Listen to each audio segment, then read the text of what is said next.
Welcome to FRCmedia News for Thursday, May 19th, 2022. I'm Keith Tebow. It looks like a new Diman Regional Vocational Technical High School will become a reality after the town of Swansea gave its approval this week. It's time for the annual Fall River Census. And after 2 years of virtual celebrations caused by the pandemic, Bristol Community College's commencement will take place in person this Saturday. All this and more coming up.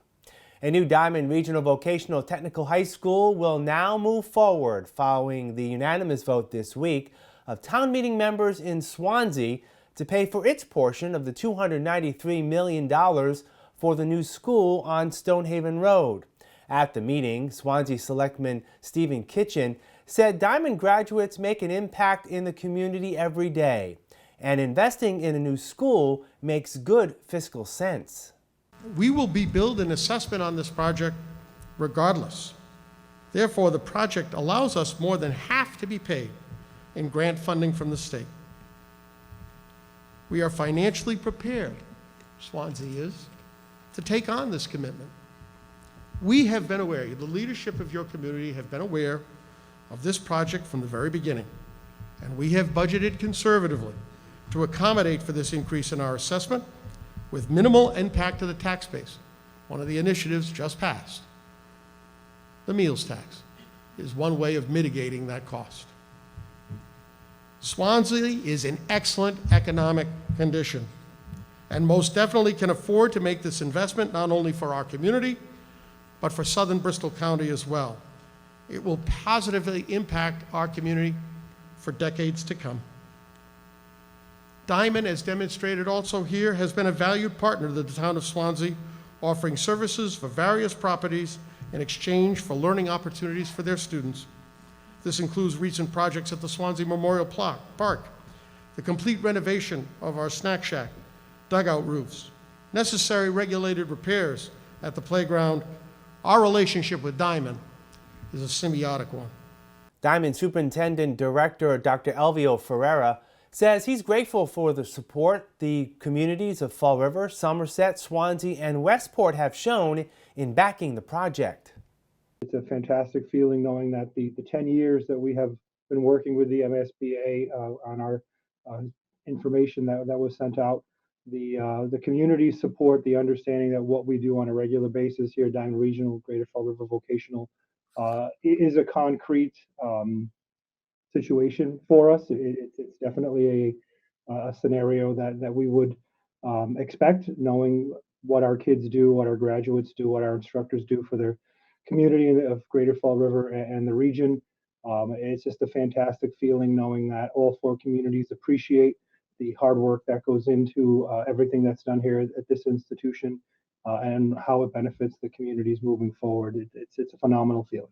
Now that the project has the backing of all four communities, the focus can now shift to finalizing the design and beginning construction. We'll take now the next 6 to 9 months to do final construction documentation. We have preliminary plans and those have been approved by MSBA in the state. We'll do final plans with everything for the new building and the new campus moving forward. Those will be submitted to MSBA approved.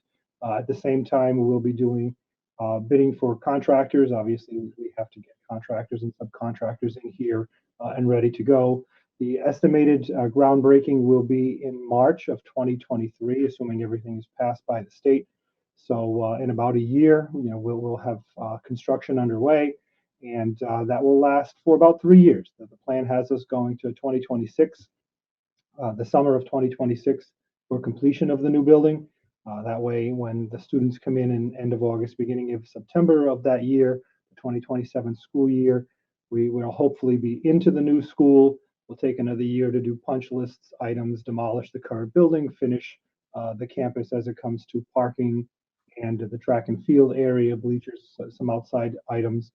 So the hope is that by the summer of 2027, August of 2027, everything will be done. The state will come down, certify everything, and the project will be completed at that time. Dr. Ferreira says the school will play a big role in educating students to fill job vacancies in construction and other trades. It definitely touches on the idea that we know there's a gap when it comes to vacancies, positions out in the community, and our students being the answer to fill those vacancies as they matriculate through grades 10, 11, 12 into cooperative education, post-secondary, postgraduate, and really start to move into the community and make sure that we don't have failures when it comes to popular trades, professions, necessary skill sets across the board.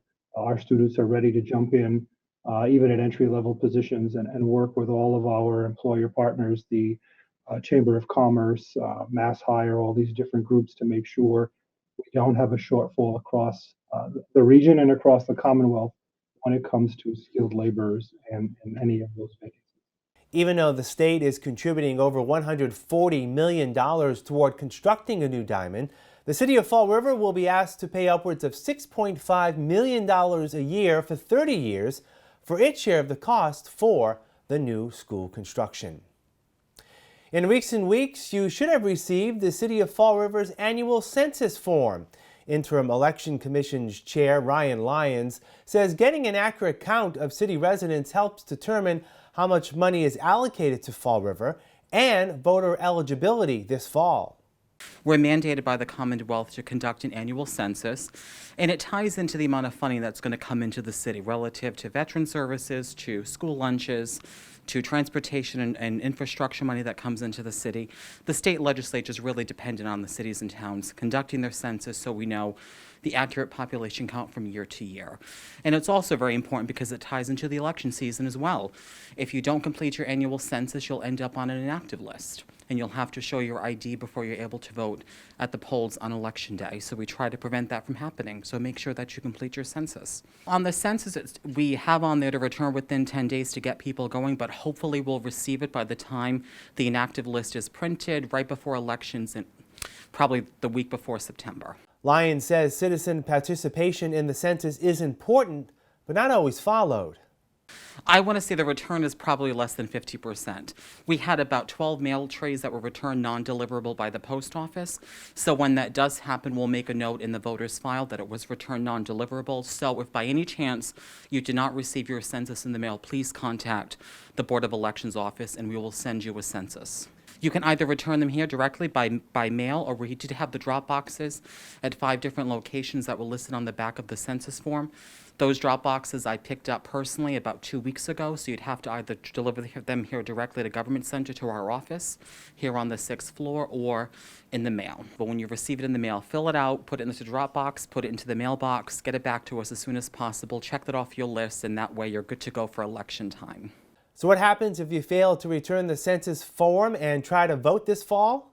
What will happen when they go to the polls is going to be an I next to their name indicating that they are currently inactive. They'll have to show their ID and complete an affirmation with the precinct warden before they're allowed to check in and cast their ballots. The city has seen another spike in COVID infection cases over the past week. Here's an update now on the latest number as of last Thursday, May 12th.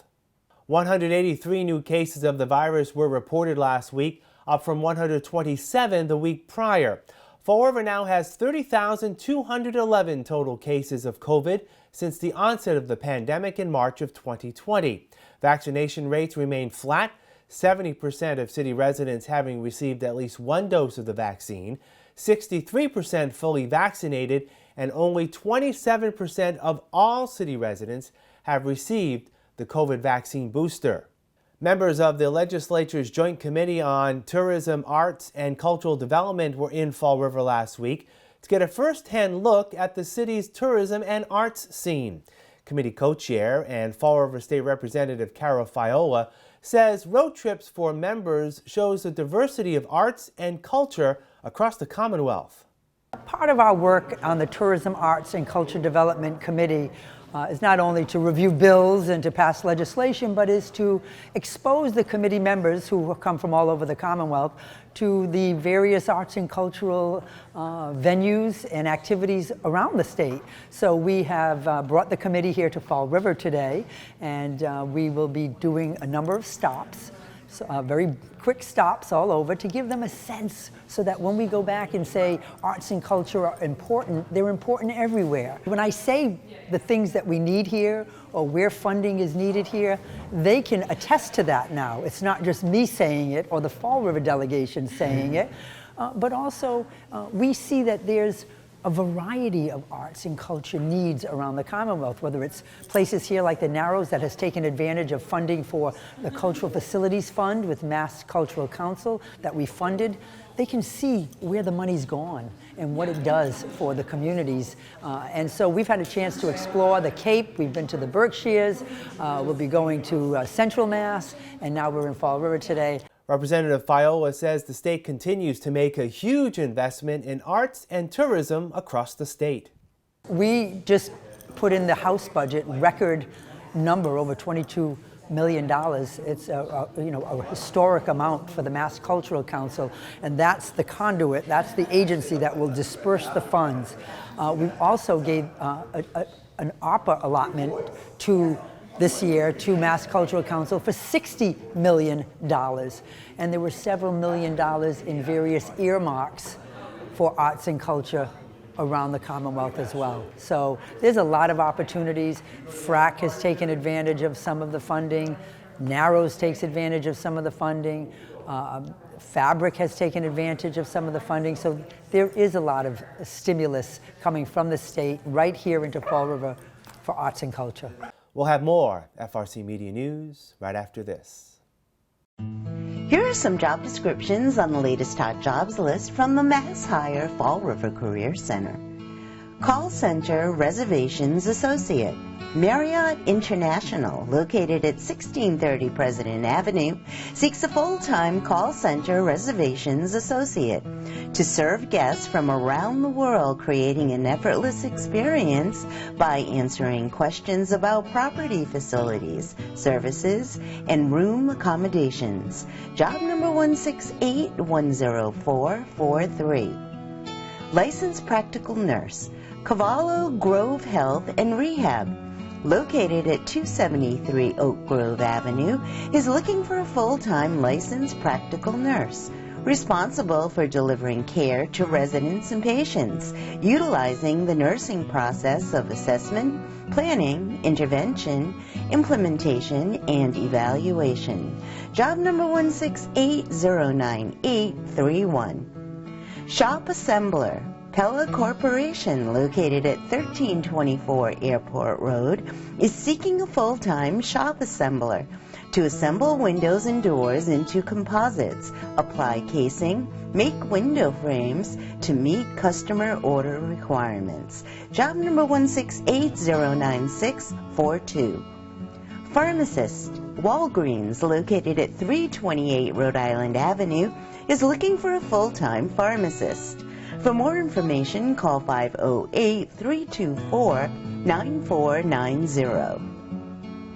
Henry Lord Community School, located at 151 Amity Street, has an immediate need for the following full and part-time positions.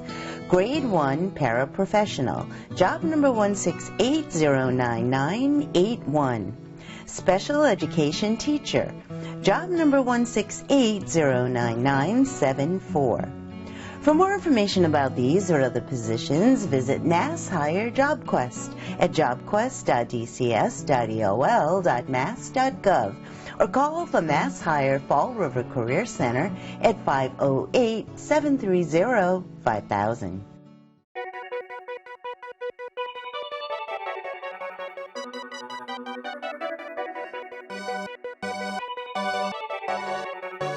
Hey everyone, this is your friendly neighborhood Spider-Man.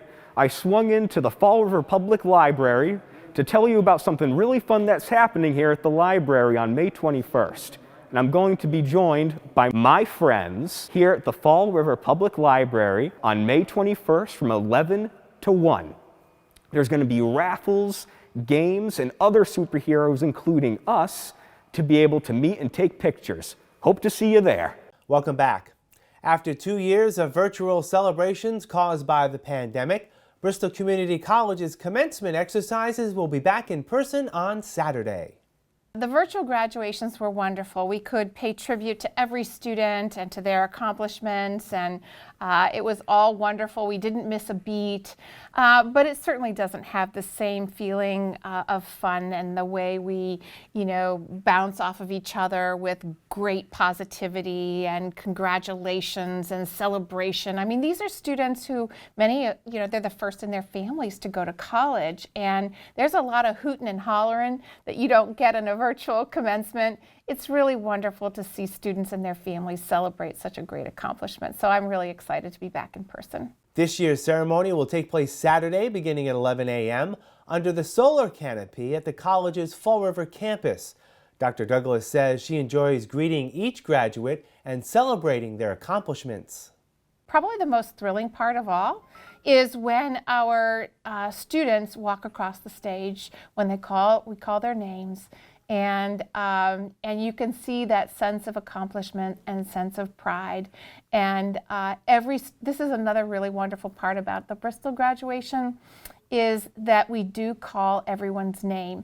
I don't know about you, but when I went to college, my graduating class was so large, they called our names and we had to stand up and sit down. My husband had the same exact experience, and it was like, it's kind of a letdown. You really want to walk across the stage, you want to shake the president's hand, you want to feel that great feeling of celebration.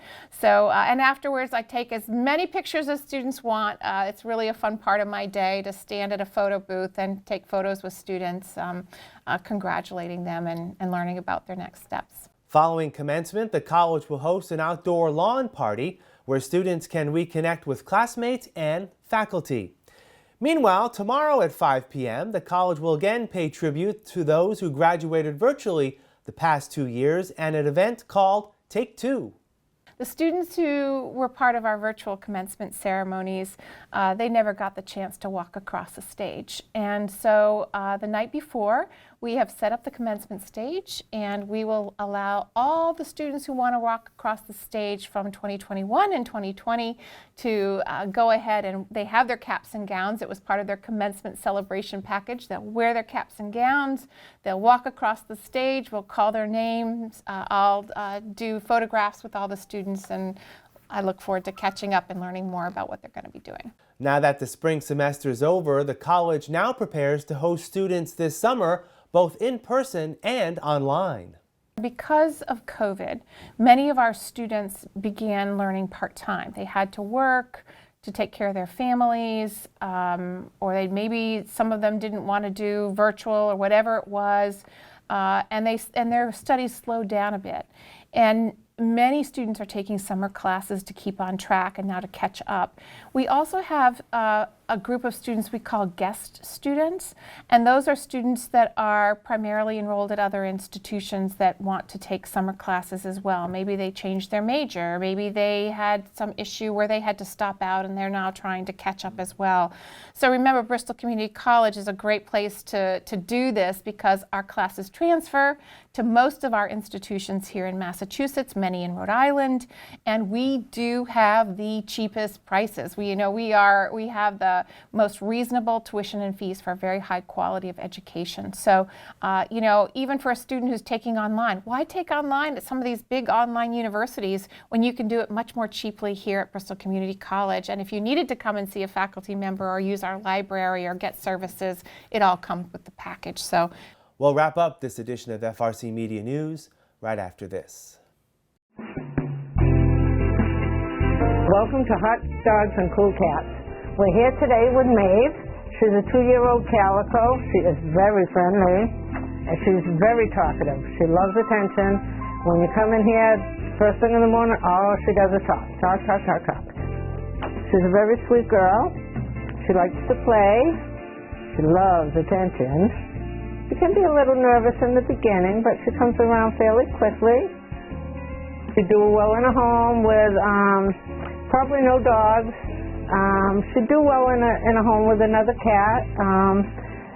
Probably no little kids, but maybe 6, 7 and up would be good for her. She wants to roam around. She likes to explore.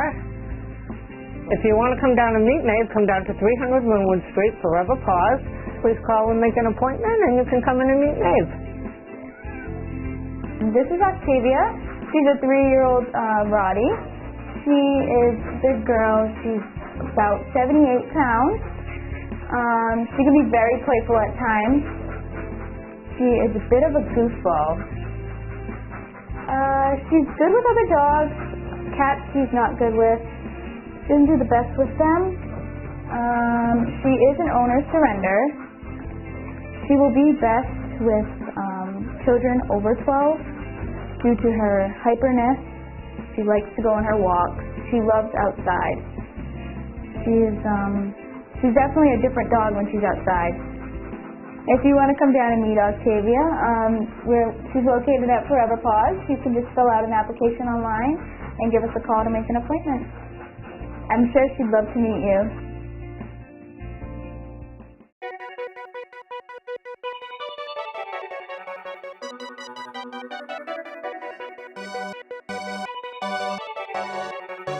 Hey everyone, this is your friendly neighborhood Spider-Man. I swung into the Fall River Public Library to tell you about something really fun that's happening here at the library on May 21st. And I'm going to be joined by my friends here at the Fall River Public Library on May 21st from 11 to 1. There's going to be raffles, games, and other superheroes, including us, to be able to meet and take pictures. Hope to see you there. That's all for this edition of FRC Media News. Please visit our website at frmedia.org for all the latest news and community information. FRC Media News airs Thursdays at 6 p.m. and Fridays at 5:30 p.m. For all of us at FRC Media News, I'm Keith Tebow. We leave you this week with a look back at the We Heart Fall River Festival held downtown this past Sunday. Have a great weekend, and we'll talk to you next Thursday.